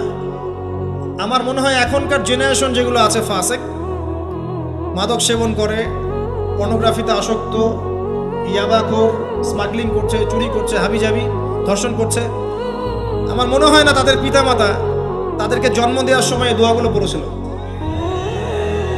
কারণ পিতামাতাকে দোয়া পড়লে ওই সন্তানকে শয়তান স্পর্শ করতে পারে না। সন্তান হবে, সন্তান ছেলে হোক মেয়ে হোক, আপনার এটা নিয়ে মন খারাপ করার কিছু নাই। একজন কন্যা সন্তানকে লালন পালন করে সৎ পাত্রে পাত্রস্থ করলে এই মেয়ে পরকালে আপনার জন্য জাহান্নামের আগুন থেকে ঢাল হয়ে যাবে। যার কাছে দুইজন মেয়ে আছে, দুইটা মেয়েকে সে ভালো করে মানুষ করেছে, নবী সাল্লাল্লাহু আলাইহি ওয়াসাল্লাম বলছেন সে জান্নাতে আমার সাথে এমন করে থাকবে। এইভাবে কেউ যদি বিধবার দায়িত্ব নেয়, সেও নবী সাল্লাল্লাহু আলাইহি ওয়াসাল্লামের সাথে এইভাবে থাকবে। এতিমের দায়িত্ব নেয়, এইভাবে থাকবে। ফ্যান্টাসিতে ভুগছেন, একটা এতিম মেয়েকে বিয়ে করেন, একটা অসহায় তালাকপ্রাপ্ত মেয়েকে বিয়ে করেন, একটা বিধবা মেয়ে যার স্বামী মারা গেছে, কেউ নাই দেখার, তাকে বিয়ে করেন, তারপরে বোঝা যাবে আপনার মধ্যে কতটুকু দিন আছে। আর বর্তমান সভ্যতা আমাদের কি সমাধান দিবে? সবাই যদি দিনদার একটা করে ক্যাটরিনা খোঁজে, এই এতিম, এই বিধবা, এই যাদের দেখার কেউ নাই, এই মেয়েগুলা কি রাষ্ট্রের সম্পত্তি হয়ে থাকবে? এদের দায়িত্ব কে নিবে? পুরুষরা যদি দায়িত্ব না নেয়, কে দায়িত্ব নিবে? এখন কেউ যদি ওদের দায়িত্ব নিতে যায়, তখন তাকে আবার খারাপভাবে উপস্থাপন করা হয়, এই ব্যক্তির মনে হয় চরিত্র খারাপ। কিন্তু এদিকে বাইরে 10টা জেনা করে বেড়াচ্ছে, কোনো সমস্যা নাই, এগুলো উস্কায়। এইসব জাহেলদের জন্য ইসলাম নয়। ইসলামের প্রতিটা বেসিক ফান্ডামেন্টাল মানবতার কল্যাণের জন্যই। এগুলোকে ফরজ করা হয়নি, আপনি নফল, আপনার সামর্থ্য থাকলে আপনি করতে পারেন, না করলে কোনো সমস্যা নাই।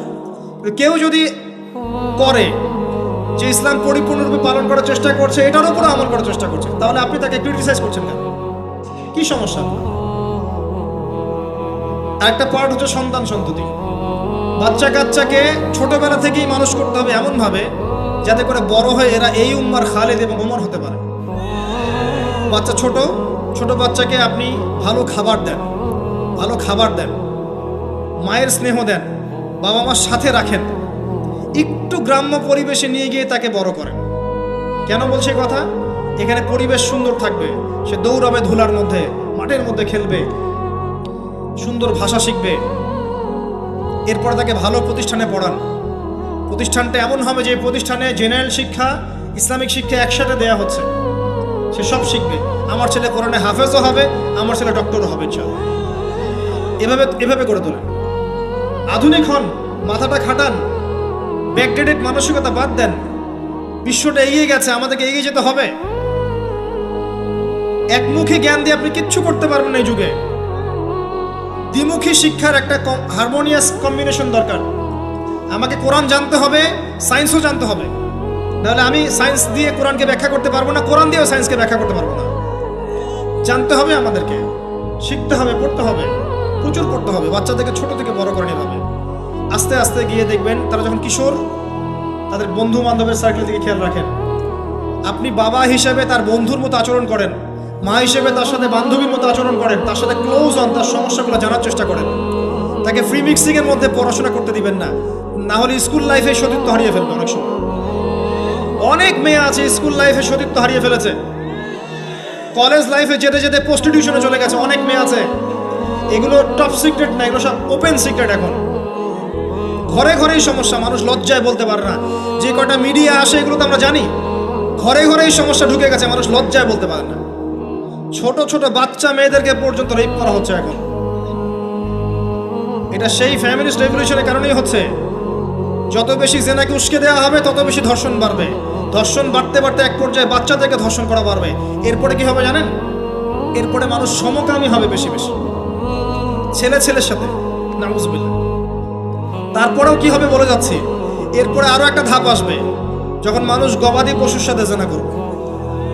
দেখে নিয়েন, এগুলো হাদিসে এসেছে, এমনি এমনি বলছি না, মানুষ এগুলো করবে। বাচ্চা কাচ্চাকে বড় করেন, ভালো খাবার দেন, ওকে খেলাধুলা করতে দেন। ও যত বেশি খেলাধুলা করবে ও শরীরটা ক্লান্ত হবে, তখন খাবে ভালো, বেশি খাবে, ব্রেন শার্প হবে, ওকে ওর নেতৃত্ব দেওয়ার যোগ্যতা অর্জন হবে। ওকে খেলাধুলা করতে দেন, ওকে ব্যায়াম করতে বলেন, ওকে সাঁতার শেখান, ওকে তাইকুন্ডু শেখান, ওকে ফিজিক্যাল এক্সারসাইজ শেখান। ওই ডিভাইসে অ্যাডিক্টেড করবেন না, উল্টাপাল্টা কার্টুন দেখান না, উল্টাপাল্টা অ্যানিমেশন দেখান না, এমন গেমসের মধ্যে আসক্ত করে দিয়েন না, বাসায় ডিভাইস দিয়ে দিয়েন না, সারাদিন এগুলো খেলছে, এগুলো দিয়েন না। ওকে কায়িক পরিশ্রম করান, একটু বড় হয়ে গেলে বাজারে পাঠান, বাস্তবতা শিখুক, সংসার করতে শিখুক, ডিল করতে শিখুক, সামাজিকতা শিখুক। ওকে সামাজিক বানান, গাছ লাগানোর কাজে ওকে ইনভলভ করে দেন, রক্তদান কর্মসূচিতে ওকে ইনভলভ করে দেন, ওকে সমাজ কল্যাণমূলক কাজ করতে শুরু করে দেন। দেখবেন ও সামাজিক হবে ইনশাআল্লাহ। কম্বল বিতরণ করতে বলেন, ত্রাণ দিতে বলেন, ওকে ওকে উৎসাহ দেন, নামাজে উৎসাহ দেন, রোজা রাখতে বলেন। মেয়ে ছোট থেকে মেয়েকে পর্দা করতে বলেন, বলেন ও দেখবে যে আমার মা যখন বাইরে যায় তখন এই পোশাকে বাইরে যায়। আলহামদুলিল্লাহ, আমি দোয়া করি আল্লাহ পাক আমার মেয়েকে যেন খাদিজা রাদিয়াল্লাহু আনহার মতো কবুল করে।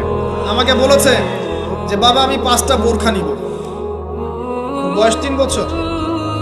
ওকে ওর মা বলেছে যে বাইরে যেতে হবে বাবার সাথে একটা প্রোগ্রামে, ও বলছে আমি বোরখা পরবো না হলে যাবো না। আমি অবাক হয়ে গেলাম যে আমি কিন্তু ওকে বলিনি বোরখা পরো, মানে আপনাকে পরিবেশ বলে দিবে। একটা পরিবেশ, একটা সুস্থ পরিবেশে আপনি যদি আপনার বাচ্চাকে বড় করেন, আপনার বাচ্চা দেখবেন সুস্থ হয়ে বিকশিত হবে। একটা অসুস্থ পরিবেশ দেন যেখানে ঝগড়াঝাটি, মারামারি, রাহাজানি, কাটাকাটি, সুদ, দুষ, জেনা, ব্যভিচার আছে, এই যে আপনার অপসংস্কৃতি আছে, আপনার বাচ্চারা আস্তে আস্তে নষ্ট হয়ে বেরোবে। পরিবেশ দিতে হবে। অসুস্থ পরিবেশের মানুষ কখনো সুস্থ জাতি উপহার দিতে পারবে না। তো এই বিষয়গুলোর দিকে খেয়াল রাখেন, মেয়ের পোশাকে খেয়াল রাখেন, তবে মেয়েকে কার কোলে তুলে দিচ্ছেন এটা খেয়াল রাখেন। এই যুগটা খুব কঠিন যুগ, কাছের মানুষদেরকে দ্বারা মেয়েরা ধর্ষিত হচ্ছে, খুব খেয়াল রাখেন। বাসায় কাজিনের এত থ্রু অ্যালাউ করেন না, কাজিন সম্পর্ক থ্রু করেন না, অ্যালাউ করেন না। আপনার মেয়েকে মেয়েদের ব্যাচ একটা পুরুষ টিচার পড়াচ্ছে, ওই ব্যাচে আপনি মেয়েকে পড়তে দিয়েন না। একটা কোচিং এর ভাইয়া বাসায় এসে আপনার মেয়েকে প্রাইভেট পড়াবে গোপন কক্ষে, এগুলো করতে দিয়েন না। পরে আপনার মেয়ের ইজ্জত চলে গেলে আপনি হামাও করবেন, তখন আপনি অ্যাক্সেস করে দিচ্ছেন, জেনার সুযোগ দিচ্ছেন। শয়তান উস্কে দিবে, শয়তান তো চাচ্ছেই জেনা করাতে। মেয়েদেরকে মেয়েদের পরিবেশে পড়ান, ছেলে থেকে ছেলেদের পরিবেশে পড়ান। ওরা বড় হোক, ম্যাচিউরড হোক, যখনই বিয়ের বয়স হয়ে যাবে দ্রুত বিয়ে দিয়ে দেন। বিয়ের পরে এরা পড়াশোনা করুক। বিয়ের পর পড়াশোনা করে অনেকে বড় আলেম হয়েছে, অনেকে বড় জাতির নেতাও হয়েছে। আমাদের জাতির পিতার ইতিহাস দেখেন, কত বছর বয়সে তিনি বিয়ে করেছিলেন, ইতিহাস দেখেন। একজন প্রেমময়ী নারী যদি পাশে থাকে, একজন ব্যক্তি বিশ্ব জয় করতে পারে। এই যে প্রমাণ দেখিয়ে দিয়েছে, করেন নাই? এরকম আগেকার মানুষদেরকে দেখবেন, ম্যাচিউরড হয়ে গিয়েছেন, বিয়ে করেছেন, এরপরে স্ত্রী পাশে ছিল, বিশ্বকে ডিল করেছে, নেতৃত্ব দিয়েছে। এই বিষয়গুলোতে খেয়াল রাখেন। পরিবারে হারাম ঢুকতে দিয়েন না। পরিবারটাকে ইসলামিক মূল্যবোধে গড়ে তোলেন। কু আনফুসাকুম ওয়া আহলিকুম নারা, এই হাদিসের উপর আমল করেন। আল্লাহ পাক তৌফিক দান করুন, আমিন। এরপরে বড় বিষয়গুলোতে যাবেন আপনি। আপনি ইসলামের খেদমত, ইসলামের প্রচার, ইসলামের প্রসার, Islamic association, Islamic NGO, Islamic হাবিজাবি, এগুলোর দিকে আপনি পরে যাবেন। আগে বেসিকগুলো ঠিক করবেন। এই কাজগুলো যদি আমরা করতে না পারি, তাহলে আল্লাহ পাক ওই যে বলেছে সূরা আরাফ 179, প্রথমে বলেছে ওর অন্তর্ভুক্ত হয়ে যাব। তাদের পাপ কি ছিল? তারা যে বেশি বেশি জাহান্নামে গেছে, কি পাপ ছিল? 1 নাম্বার, লাহুম কুলুবুন লা ইয়াফকাহুনা বিহা, ওদের কলব ছিল, উপলব্ধি করেনি। ওয়ালাহুম আযানুন লা ইয়াসমাউনা বিহা, কান দিয়েছিলাম শোনেনি। ওয়ালাহুম আ'য়ুনুন লা ইউবসিরুনা বিহা, চোখ দিয়েছিলাম দেখেনি। উলাইকা কাল আনআম, এরা হচ্ছে গবাদি পশুর মতো। বাল হুম আদাল, বরং তার চাইতেও নিকৃষ্ট। ওয়া উলাইকা হুমুল গাফিলুন, এরা হচ্ছে গাফিল সম্প্রদায়। আল্লাহ পাক আমাদেরকে যাবতীয় গাফিলতি থেকে হেফাজত করুন।